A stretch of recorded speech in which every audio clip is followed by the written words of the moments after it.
The dog. Yeah. All right. I just clicked go. Okay. We're live? Yeah. All right. The moniker zealot can imply the erasure of conventional behavior where anything is justified in support of the goal. Leaders who inspire others to seemingly irrational commitment are a special breed that can generate hurricane-like winds of disruption and change. The zealots profiled in the book frustrate the archetype of a textbook leader, but they are a vital focus of any leadership study because they lay bare the idea that leadership is a feedback loop more than a top-down process. Today we're joined by Hall of Famer Dr. Renee Shingles to discuss the topic of bad leadership right here on the Sports Medicine broadcast as we go back to the foundation book, Leaders, Myth and Reality, to review the traits that will help us become better leaders within our profession of athletic training. I've always felt that we can learn more from bad leaders than the good ones, and today's show will highlight the section of the book entitled Zealots. Before we get back into the book, I'd like to welcome our guests.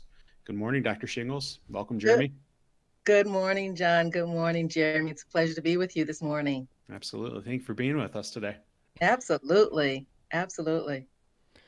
Good morning. This show will be sportsmedicinebroadcast.com/leadership failures. So we'll have links to the show notes, resources, things we mention, and obviously ways to contact us. So this one again is sportsmedicinebroadcast.com/leadership failures. So without much further ado, Dr. Shingles, why don't you give us a little bit of your bio? I know John is connected to you through the interns y'all do, but just a little bit of your background. Yes, I am the program director for the athletic training program at Central Michigan University. I'm also the representative chair of the School of Rehabilitation and Medical Sciences. So yes, John and I know each other through our internship site at CMU. We have interns with Bloomfield Hills High School, and he has been a great preceptor, by the way, for us. And a part of my leadership background, I've been intimately involved with the National Athletic Trainers Association through a number of committees, and I've had the opportunity to work with the Ethnic Diversity Advisory Council and Education Council as well. And currently I serve as a director for the Board of Certification. And so it's been a great opportunity.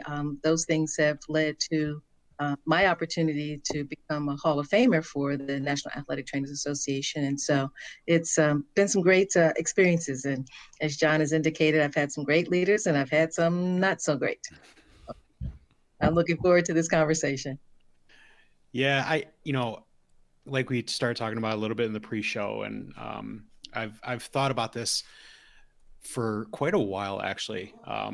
I've always felt that I've had really good, strong leaders and good mentors in my profession, in my professional career.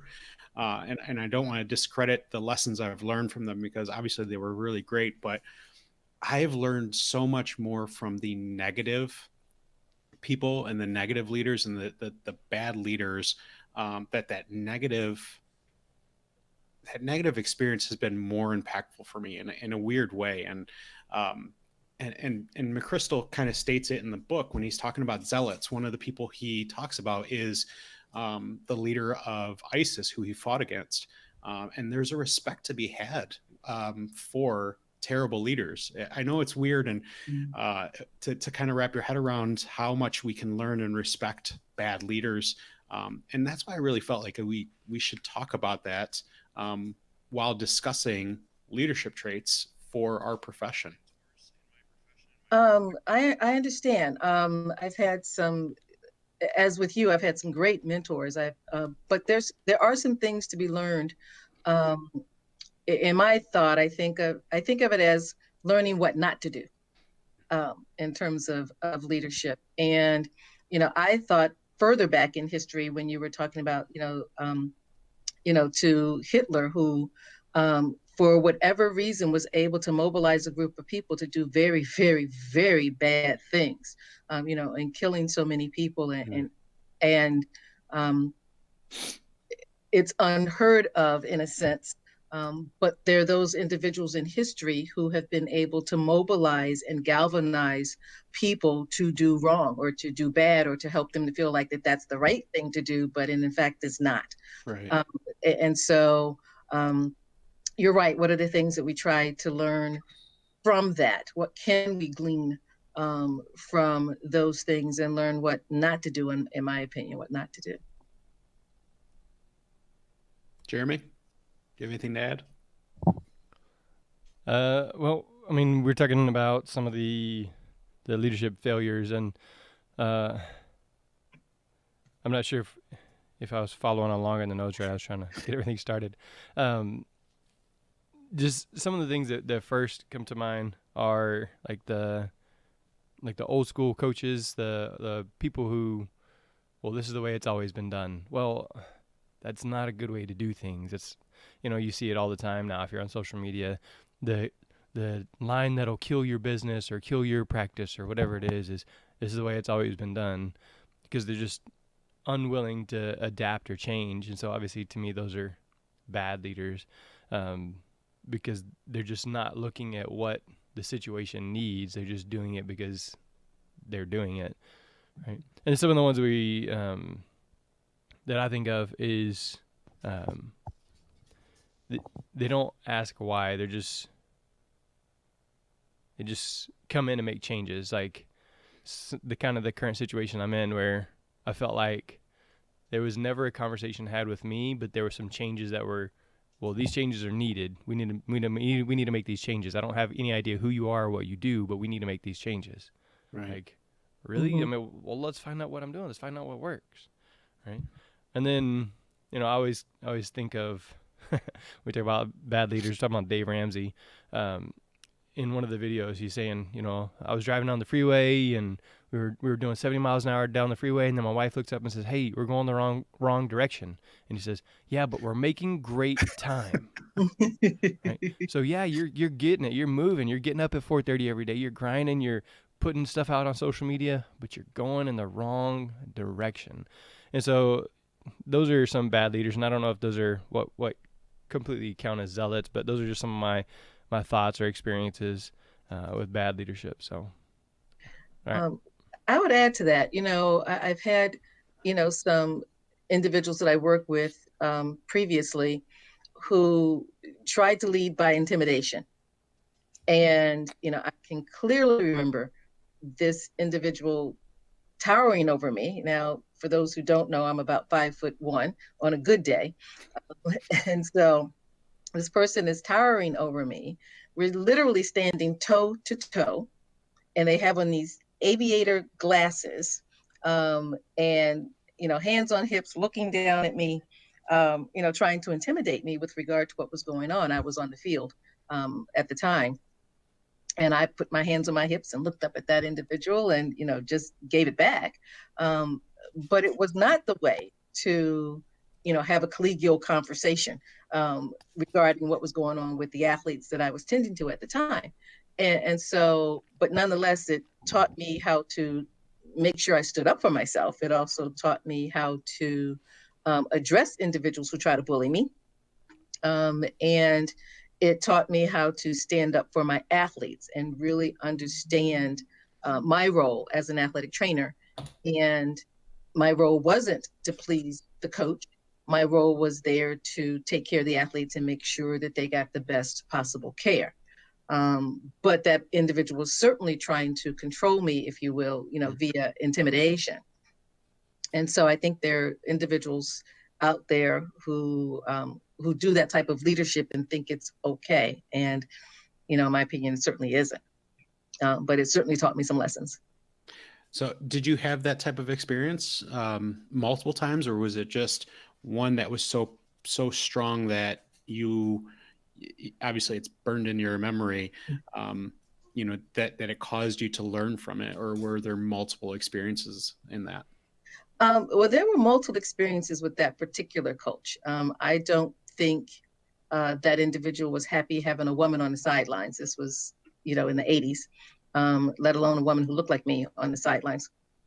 And I can clearly remember this was during the day when you gave a coach's report face to face. That may not happen anymore because of other means of communication. But I would give my coach's report, and that individual would sit at his desk looking out the window in the opposite direction while I gave my report. would question my judgment on a number of fronts. So, there were a myriad of issues that happened with this particular individual that were just not good leadership. Again, intimidation, bullying, if you will, and just making communication exceedingly difficult for me. But it helped me to, again, really solidify who I am, what I do, what my role and purpose were, and how to make sure that I kept at the forefront that my job was to take care of the healthcare needs associated with my athletes, my patients, period. And although I had to work with this individual, I didn't report to this individual, though he thought I did. Um, and well, I take that back. For 1 year, that person was the athletic director and the head football coach simultaneously. So I guess I did report to him one. Um, but yeah, it really helped me to, like I said, to solidify and understand who I am and why I was there, and not be intimidated by this individual. And later in my career, I ran across another coach who similarly um, was trying to be intimidating. And after having had the first experience, I certainly knew what to do and how to handle it the next go around. Yeah. You have those experiences. We all have those experiences, right? We all have those experiences where somebody wants to bully you into a decision that you know is not correct. And I think all of us, unfortunately, probably give that first one or two times around, maybe a handful of times around. But when you start learning, how to not give into those things, and having a reason why you're actually not giving into those things, why you have a reason behind it, it really does help you stand up to those bullies going forward, and learning from that behavior, so that number one, that you're standing up to those people, but also that you don't do it to other people. You don't do it to your coworkers. You don't do it to assistant coaches. You don't do it to athletes, more importantly. And if you can learn from those things and be better, then, that's obviously a more positive thing and positive experience for other athletes and coworkers that you have. Absolutely, absolutely. And I had a similar question not too long ago from a young lady who was also working, happened to be working football, and was the only female in dealing with, male coaches who were not necessarily happy with her being there, and how to handle that. Um, and so I gave the same type of advice. If you're going to fire me, um, because I didn't make the decision that the coach wanted me to make, but I made the right decision for my patient, then maybe that's not the place I need to be working. Because I'm not going to sacrifice my patient's health, nor am I going to sacrifice my integrity for someone else, because that's what they think I should be doing, and they're not the healthcare provider. And so I think today it's important for athletic trainers to remember, we're the healthcare providers. We're the ones with the education, with the degrees, with the credentials, with the licenses to make the decisions that we do, and to not be bullied or intimidated into making the wrong decision, because someone else thinks we should be making a different decision. And that individual does not have, typically, particularly if they're a coach, that individual is not likely to have the background, the knowledge, and the skills to be able to make the appropriate healthcare decisions for the patients and for our athletes. Yeah, having all that information is so incredibly important. That's why we talk about over communicating, over educating everybody. Mm-hmm. It's easy to fall into the trap of, I know what I'm talking about, so listen to me. But when you start educating people and telling them this is the reason why we're doing it, and giving them as much information as possible. I had a parent on Thursday night. I was looking at his son for concussion symptoms, and dad was an EMT back in the early 90s, so he knows his stuff better than me, apparently. And and I've dealt with this parent before, so I've dealt with this situation. And last time was incredibly frustrating. So when I saw him coming down the bleachers, I'm talking to mom, and I just, out of the corner of my eye, I see him coming down the bleachers. Like, I've already had that bad experience, and that that response from him, I know he's going to ask me the same stupid questions that he asked me a year ago. And he started talking to me, and he was like, well, did you check his pupils? I did. Do you know why I'm checking his pupils? And then I just, I was able to educate him. And he just stood there dumbfounded because, he knew why I was doing something. So it was a funny exchange. And I know he wanted to kind of one up me and be a bully and whatever. Um, why he wanted to do that, I don't know. But it was just fun because I had that in my back pocket. But if I don't do that, or if I don't have that experience with that dad, maybe I'll have an experience with another parent, where I'm going to have to be, um, I don't want to say I wasn't appropriate, but more appropriate with a different parent, and tell them why we're doing certain things. Mhm. This is what we're looking for in this test. This is what we're looking for here. This is why this symptom is more, causes for concern for us, and to do that. And that's one of the things that I do more now, especially over the last couple years, because when you start doing that, people realize why you're doing it, and Mhm. they understand you, and they respect your decision making, as to the care of the patient or the athlete. Mhm. I would agree with that. The why becomes real important. If you're hauled into court over a decision that you made, you need to understand why you did it and be able to explain to people why you did it. Um, that's important. It's knowing your stuff. And I think that goes to the point that Jeremy made earlier with regard to old school.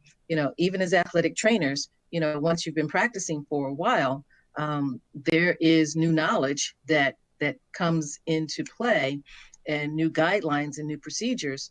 But if you're not maintaining your credential appropriately, if you're only checking the box for continuing education and not truly learning something new and trying to maintain continuing education, and not just did I get an EDP point this go round and I get to check that box, then we fall into that same type of thing, being bad leaders in the sense of healthcare, and not staying on top of what some of the newer trends may happen to be, or what the research suggests for us in evidence-based practice. And so I think it's important that we truly use continuing education as a way to educate ourselves, as a way to assess where are my strengths and weaknesses if you haven't done that in a while. And so what domains of athletic training do I need to shore up a little bit more than a different domain in athletic training, particularly as it relates to your patient population, or the types of the setting you happen to be in. What are some things that are going on that you might need to know as athletic trainers in order to treat that patient population more appropriately today versus 10 years ago or 15 years ago or 20 years ago? All right, so we're gonna kind of jump just a little bit. We in the book Extreme Ownership, there was the example. There's no bad, or the section called "There's no bad teams, only bad leaders." And so, John, why did we pick the topic zealots for bad leadership out of all of the 13 different characteristics of the McChrystal's book? So Yeah, I think when you take a look at the two leaders, they're hundreds of years apart. Maximilien Robespierre, who led the French Revolution in the 1780s and 90s, was that type of leader. Obviously, they were both, they don't follow the archetype of a true leader, in the sense of kind of the traits that we're looking at, but they're leaders nonetheless. Obviously, they've led revolutions. They led, um, you know mass amounts of people against others. So they're two different, though. They're two very different types of people and different types of leaders.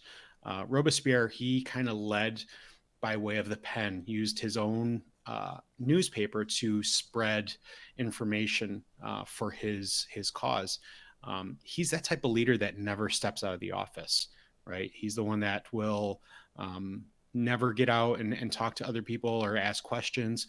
He just directed from his office in solitude, and it led to a revolution. Um, al-Zakari, who led ISIS in the mid 2000s, he was a fanatic and he ruled through fear. Now, he's kind of a strange character to me because when you look at some of the things that he did, he was actually a really good leader. He was just very misguided. His ideology was really misguided, and the way he interpreted certain things, he felt that he needed to go against what was going on in his life and his area. So he was very disciplined, but he was an extreme authoritarian, and he led through fear. Now, when we take a look at those two people, we can see some comparisons of the people we've worked with or worked for and been around. And luckily, in our profession, we shouldn't have to deal with anything like this. However, bad leadership and bad leadership traits can lead to, like Dr. Shingle said, the negligence, the malpractice. Unfortunately, it can lead to death. And if we can learn from some of those things, learn from those bad leaders and the bad leaders in the book and the bad leaders in our life, we can improve our mission to serve and care for our athletes and patients. There is a fly buzzing around my face. So I'm trying. I'm trying not to like just make it obvious, like swatting, but it was literally on my mouth right here. So I was trying to lean forward so it was hidden by the microphone. But dadgummit. Okay.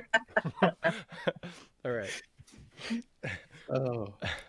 So I'm sorry I wasn't completely paying attention to what you were saying, but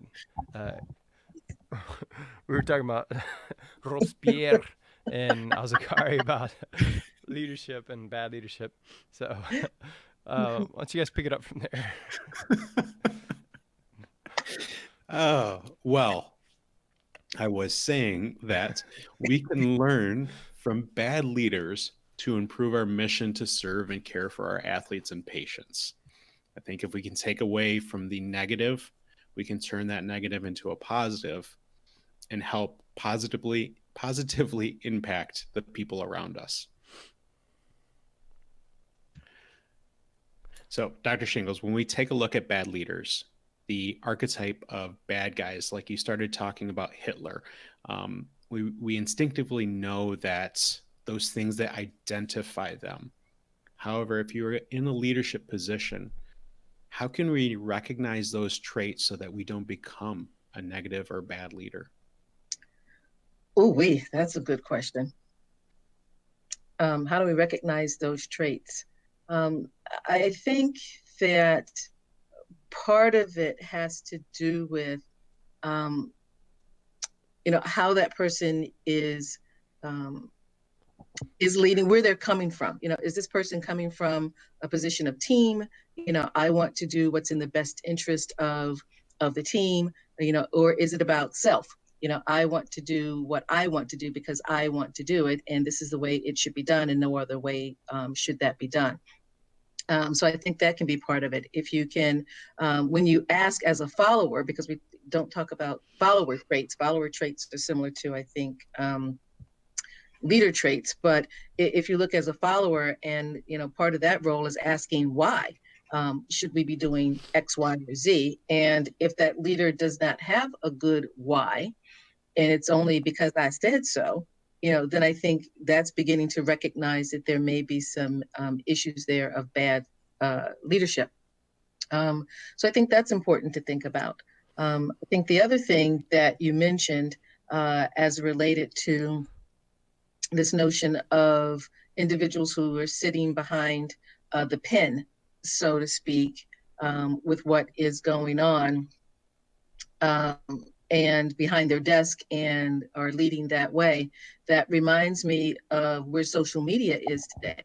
There are individuals who, sit and type something on, whether it's Twitter or Facebook or some other social media, and kind of toss a hand grenade and watch it explode, and then step out from the conversation and see what happens, as opposed to being fully willing to engage in conversation. I had a situation where I'm on a particular listserv, and and I read this article about racism and faith, and where are faith leaders in a conversation about racism, about discrimination. And so I thought I would share it on this listserv. I thought it was a good way to have some conversation. The listserv happens to be of some church members of mine. So I thought it was a good conversation. And I put it out there and said, let's discuss this issue. Where does faith play into one's issues with social determinants? And so lots of positive feedback from that, but this one individual wanted to tie, why was I talking about this and why was I talking about these issues, these political issues in athletic training, though I didn't mention athletic training at all. And where was I coming from with this? And it was kind of this tossing a hand grenade and seeing what happens in terms of the response. And I responded back. One, it was faith leaders who helped to move the civil rights movement, and so I wouldn't be here today if it were not for that situation. And as related to athletic training, it's important that we have conversations about discourse, that we have conversations about the role of our leaders in healthcare, because the people who make decisions, the political leaders who make decisions, can affect what we do in healthcare. We wouldn't have the Affordable Care Act had it not been for politicians and those who are trying to change the Affordable Care Act due to politicians. So that conversation. And so then the person was offline with me and decided to send me an email separate from the group. And that email was about, the title of it had to do with the bully pulpit. And I went, where did that come from? Not what we were discussing. And so I extended an olive branch and said, let's have a conversation about this. Happy to have a conversation. Let's go to lunch. Let's have coffee. Let's have tea. And that individual, well, I'm a little busy. I don't have time for that. That's that person who is standing behind social media, behind the scenes, just trying to, quote, lead in some way, but not stepping forward and being willing to truly engage in conversation. And I think, unfortunately, we have a lot of that's going on today. It's that person who's trying to do it by the pen, but not in a way that they really, truly want to engage and have an informed conversation. And I think that's dangerous. Yeah, I like the phrase "the Facebook hand grenade," right? Like we see that a lot, and when we did the previous show, that the audio got shut out, we talked a lot about the amount of time that I spent on the Facebook secondary page, kind of going through stuff to pull out some questions, or to pull out some different scenarios. And that I probably spent, like I said, I've spent way too much time on that. And there are sometimes people will throw out those hand grenades and just to get something started, and you see a lot of negativity come out. Mm-hmm. That's not just our secondary page, that's not just that is literally everywhere in social media. And how do we pull people out of that and engage one-on-one? And that's the hard part. We've kind of fallen down that trap of relying on technology to fight our battles for us. And you see that with leadership too. People will use technology to fight battles and to lead and direct, rather than support and engage with other people. And a true leader, a true good leader, engages with people. They'll engage with discourse. They'll engage in conversation, and go from there. So it is funny to see people use technology and hide behind things, and that's a social issue, right? That's not just athletic training. That's everywhere around us, and we have to encourage people to step out from behind those and engage face to face. Yeah, and be willing to own what you're putting out there. Be willing to own it. If you think it, then own it. And if you want to put it out there, then own it. And then let's have a conversation about it. The one thing that I had, shared was that in my classes, particularly in my diversity class, we talk about issues that can be diametrically opposed, but we do it in a civil manner. We do it in a respectful manner. We do it in a way that sometimes we may agree, we may disagree, we may agree to disagree, but we're able to have those conversations. And so I think that yes, social media certainly can be used, as a platform for doing very positive things, and it is used for very positive things. And we have to meet people where they are. But I go back to that, that person who is just trying to lead from the pen, if you will, but lead negatively from the pen as opposed to positively from the pen. Right. All right, John, one of the quotes that we have here in the notes is absolute power corrupts absolutely. And then you mentioned that takes people to like some dark places. And obviously, like if I'm here and I'm the only one responsible for me, this fly is still buzzing all around me. I've been trying, but it's right in my face the whole time. So if I'm here by myself in Pasadena High School and athletic training, and I'm just doing my own thing, I'm not reporting to anybody, I'm not kind of being kept in check, then I can do whatever I want, good or bad. So there's nobody keeping me from trouble. Keeping me from trouble. And so I'm going to flip it back to you so that I don't hit the microphone or something while I'm talking. So go ahead. So with that quote, absolute power corrupts absolutely, how can leadership take people to dark places? Oh, wait, good question. I think, again, it goes back to absolute power corrupts absolutely, by not having to be responsible for anyone, not holding people in check, holding people accountable, not being held accountable, can run the risk of individuals thinking that what they're doing, that they don't have to respond to anybody. They don't have to be responsible to anybody. They can do whatever they want that could lead down a bad path. And so I think that is important that we realize who we're responsible to. And first and foremost, we're responsible to our patients in terms of providing appropriate care. And it's not about us as the athletic trainer, which sometimes people may think it's about me. No, it's not about me. It's about the patient and what the patient needs in order to return to their level of activity that they would like to, or hopefully that you can get them back to. So I think that's an issue, is when we start being in our own silos and in our own heads and not being responsible and not being responsive and not understanding to whom we really are responsible, which is our patients.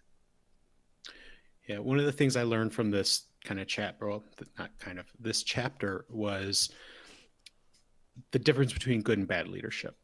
Mm-hmm. You look at bad leadership, it's cyclical. You have those people that come in hot. They, like McChrystal puts it, they're like flames that consume all available oxygen. They're very hot burning. They're very fast, and then they die out.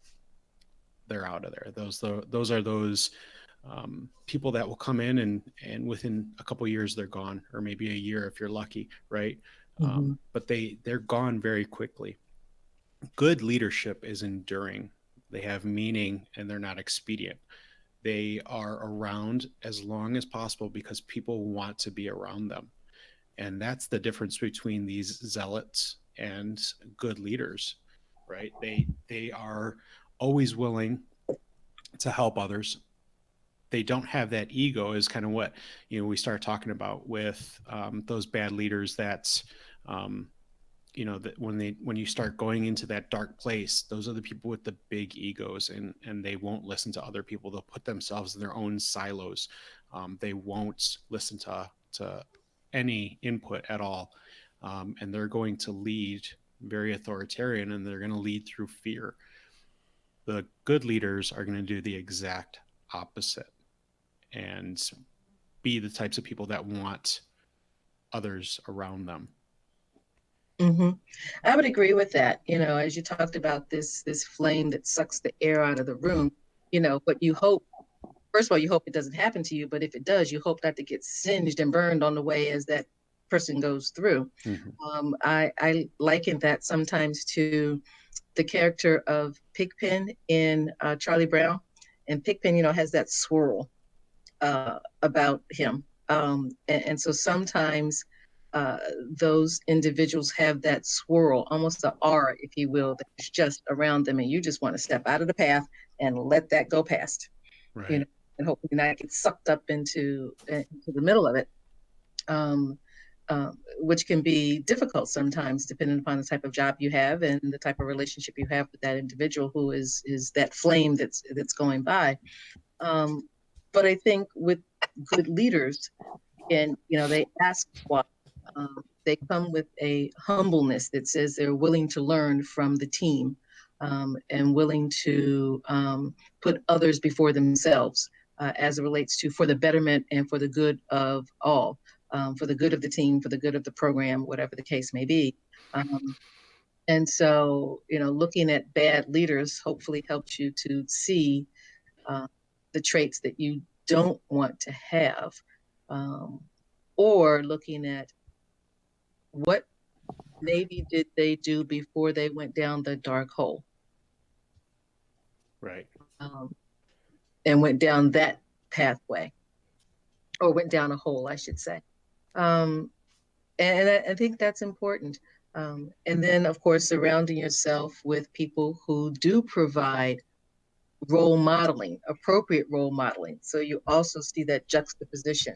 You understand this is what bad looks like, but it's also just as important to have ideas of the positive role modeling so that you know how to do differently, from what that bad looks like. Not just the opposite of bad, so to speak, but role modeling various ways of providing good leadership.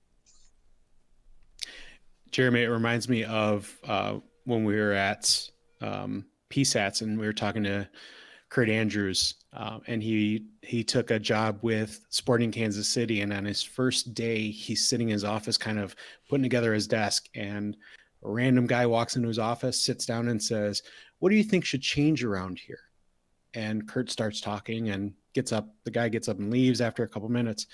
Somebody else walks in the office and says, "You know who that guy was?" He was like, "No, I don't know who that person was." He goes, "Oh, well, that was the owner."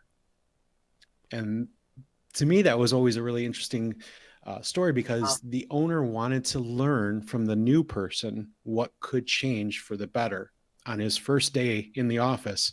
Wow. And how impactful is that, right? You have an owner that's willing to listen to you, and to be willing to make changes so that the new person on the job has input and can lead, and making sure that it's a team effort going forward.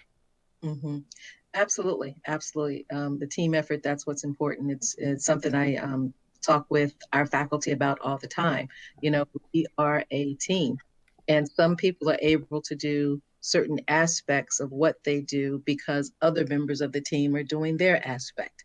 And so how do we pull from the strengths of everyone around the table, in order to have a positive impact on our athletic training program? Absolutely. All right, so we've been talking some about the all-consuming fire, the pig pen type method, to where you're trying to stay out of the little tornado. And we've talked some about the bad characteristics, so being like a bully or intimidating, where you're standing down or you're trying to use your authority, and sometimes you just have to stand up. But how do we withstand those times? Right now, basically anybody that's in a position like that is going to go to social media and say, "Oh no, anonymous AT Twitter, what do I do here in this situation?" And then everybody's going to respond with the same thing, like, "Just say no, walk away," that kind of thing. So realistically, what do we need to do to withstand and grow from those situations of bad leadership? Good question. What do we need to do to grow and learn? Some of it, I think, starts with self. Who am I? What am I? What do I think? What do I believe? Where's my own foundation? What do I know in terms of my knowledge? What do I stand for? Because as has been said, if I don't stand for something, I'll fall for anything. So you have to know yourself, before I think sometimes you can engage with others, so that if someone is coming at you negatively, you know how to respond. Sometimes, that response is to say nothing at that particular moment in time because it might not be safe to say anything. Sometimes it is I like Kenny Rogers. You got to know when to hold them. You got to know when to pull them. You got to know when to walk away. You got to know when to run. And if you don't know yourself, you don't know how to then handle each of those situations. Because sometimes you do stand your ground and you stand toe to toe with that individual at that particular moment in time. At other point in times, you recognize it is not safe to do that. I need to exit stage left. And maybe that's where you get your human resources. Maybe it's your Office of Civil Rights who comes in and helps you and fights that battle for you. Yes, sometimes it is social media. You put it out there on social media and you get assistance for those things. So I think there are a number of different ways. Sometimes you find your allies um, or those individuals who are willing to help you and support you what may be going on in a given situation. And so I think those are things to think about. So recently with my situation at work, there we go. I've been, obviously I've talked a lot about the situation where I felt like somebody came in and just said, all right, well, we're just going to get rid of this stuff or we're going to change all this stuff. I don't know who you are. I don't know what you do, but we're going to change. And then, so obviously I don't feel supported. I don't feel like I kind of felt like backstabbed by some people that I did trust. And it was a matter of, am I going to lose my cool? Am I going to blow up? Am I going to walk away and just say, forget it, I'm done? Or am I going to take these lessons that we've learned? Am I going to be a sustaining fire, or am I just going to be this explosion? And John mentioned it in the very first one where like I texted him and said, all right, I may be done.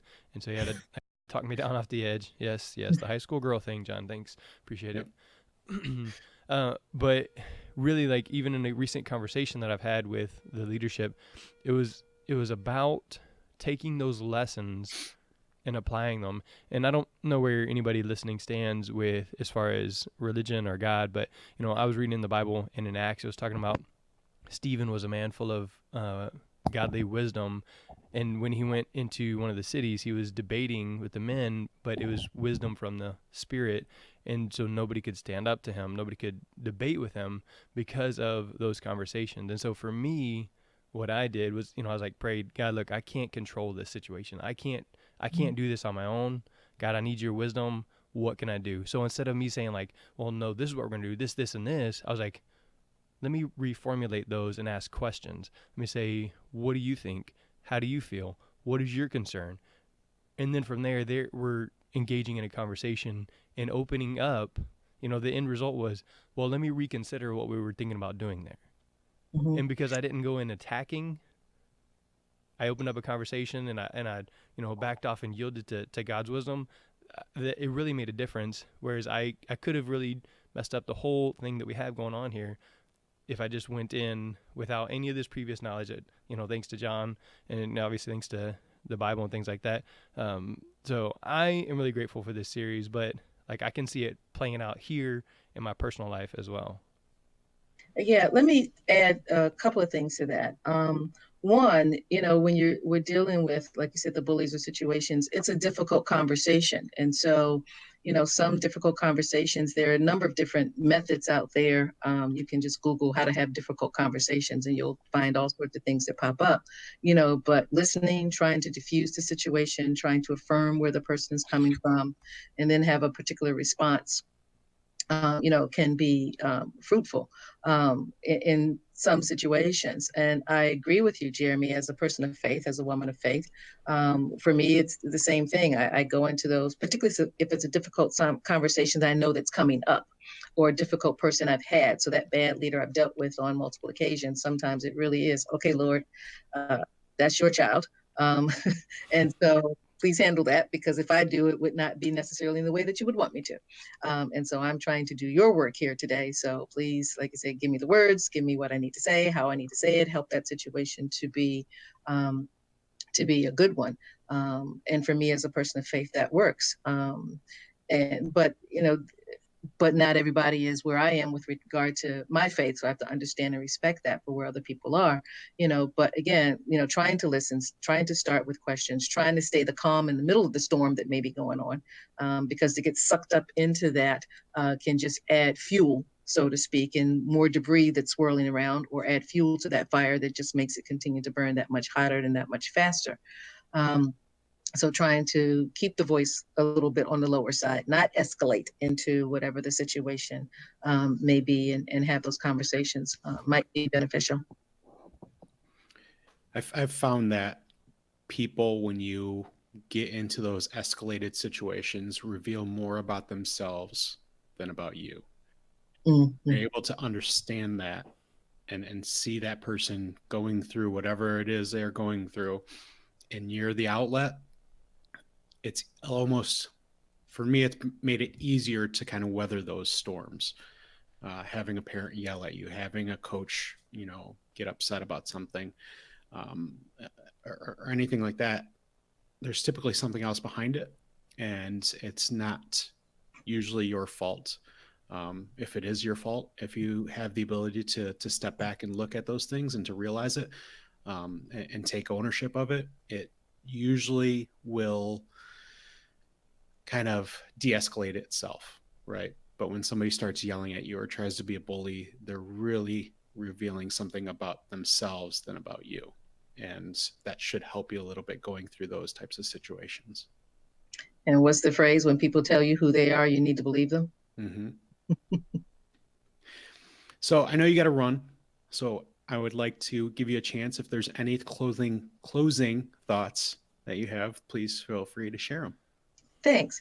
Jeremy and John, it's been a pleasure to be on your podcast today. I truly appreciate you reaching out and having this conversation. I think it's an important conversation to have as we think about leadership, and how we as athletic trainers are leaders in the things that we do in our athletic training facilities, with as a part of the sports medicine team, as a part of the healthcare team. I think it's important that we remember our role and our position, if you will, as leaders in that way. I think the other thing is, our role as leaders in our associations, whether it's the national associations or the NATA, the district, or your state associations, or even your local